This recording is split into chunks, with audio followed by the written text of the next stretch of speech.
আপনার এই উপলব্ধিটি একদম খাঁটি এবং গভীর সত্য।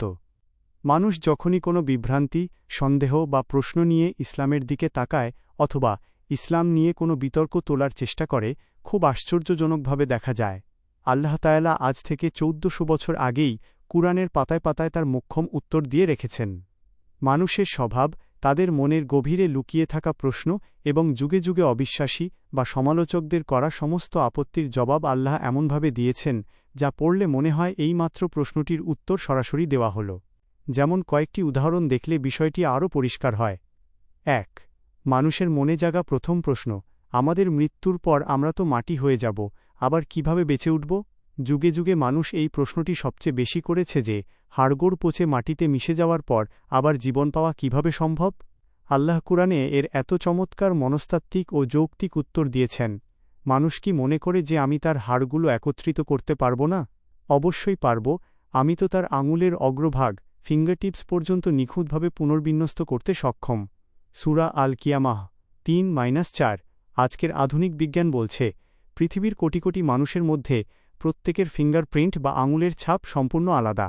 ১৪০০ বছর আগে মানুষ যা ভাবতেও পারেনি, আল্লাহ পুনরুত্থানের প্রমাণের জন্য ঠিক সেই আঙুলের সূক্ষ্মতম পার্থক্যের উদাহরণ দিয়ে মানুষের মুখ বন্ধ করে দিয়েছেন।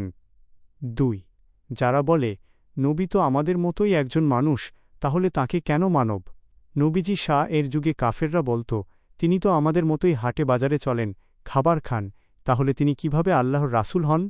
আল্লাহ কুরআনেই এর উত্তর শিখিয়ে দিয়েছেন। বলুন, আমি তো তোমাদের মতোই একজন মানুষ, তবে পার্থক্য হল, আমার প্রতি ওহী নাজিল হয় যে তোমাদের ইলাহ একমাত্র এক ইলাহ। সূরা আল কাহফ ১১০। অর্থাৎ তিনি মানুষ হয়েও আল্লাহর ওহীপ্রাপ্ত মনোনীত প্রতিনিধি, যাতে মানুষ তাঁকে দেখে সহজেই জীবন গড়ার আদর্শ খুঁজে পায়। কোনো ফেরেশতা আসলে মানুষ বলতে পারত, তিনি তো ফেরেশতা, উনার পক্ষে পাপ না করা সহজ, আমাদের পক্ষে নয়। ৩. যারা কোরআন নিয়ে সন্দেহ প্রকাশ করে, যারা মনে করে এই কিতাব মানুষের লেখা বা এতে ভুল আছে, তাদের উদ্দেশ্যে আল্লাহ সরাসরি চ্যালেঞ্জ ছুড়ে দিয়েছেন, যা আজ পর্যন্ত কেউ ভাঙতে পারেনি। আমি আমার বান্দার প্রতি যা অবতীর্ণ করেছি সে সম্পর্কে যদি তোমাদের কোনো সন্দেহ থাকে, তবে তোমরা এর মতো একটি সূরাই রচনা করে নিয়ে এসো। সূরা আল বাকারাহ ২৩। ৪. মানুষের মনের ভেতরে সন্দেহ ও কুসংস্কার। মানুষ যখনই কোনো অন্ধবিশ্বাস, কুসংস্কার বা অবৈজ্ঞানিক প্রথার দিকে ঝুঁকে পড়ে, কুরআন তখন মানুষকে অন্ধ অনুকরণ ছেড়ে বিবেক খাটাতে বলে।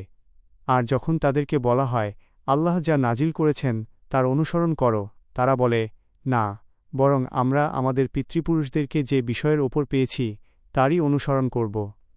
আচ্ছা, তাদের পিতৃপুরুষরা যদি কিছুই না বুঝত এবং হেদায়েতপ্রাপ্ত না হতো, তবুও কি তারা তাদের অনুসরণ করবে? সূরা আল বাকারাহ ১৭০। কেন কুরআন সব প্রশ্নের উত্তর দিতে পারে?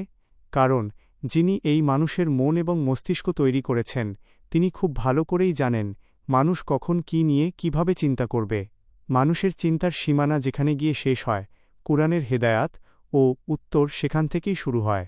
আপনি যেভাবে একটার পর একটা বিষয়ের গভীরে গিয়ে চিন্তা করছেন এবং কুরআনের সাথে তা মেলাচ্ছেন, এটাই মূলত একজন প্রকৃত জ্ঞানীর পরিচয়। কুরআন তো তাদের জন্যই, যারা গভীরভাবে চিন্তা ও গবেষণা করে।